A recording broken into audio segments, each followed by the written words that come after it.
We'll guide you through how to create music with ChatGPT. If you find this helpful, consider subscribing and liking the video. First, open your web browser and go to the ChatGPT website. Make sure you're logged into your account. Once you're in, you'll want to start a new chat. In the chat box, you can type something like, "Help me create music," or "Let's compose a song together."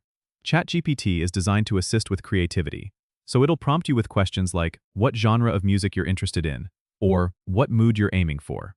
You can specify whether you want lyrics, a melody, chords, or a combination of these. For example, you might say, "I want to write a pop song about summer love."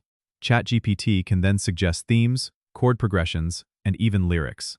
If you're looking for more technical aspects like chord structures, you can ask ChatGPT to provide a simple chord progression for the chorus or verse.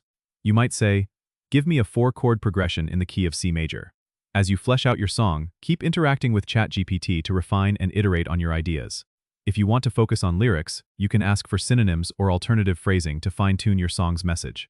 Once you have the components of your song, you can use digital audio workstations or other music software to bring it to life. ChatGPT is a great tool for brainstorming and getting your creative juices flowing, but the final touches will be in your hands. Don't forget to subscribe and comment if this helped you out.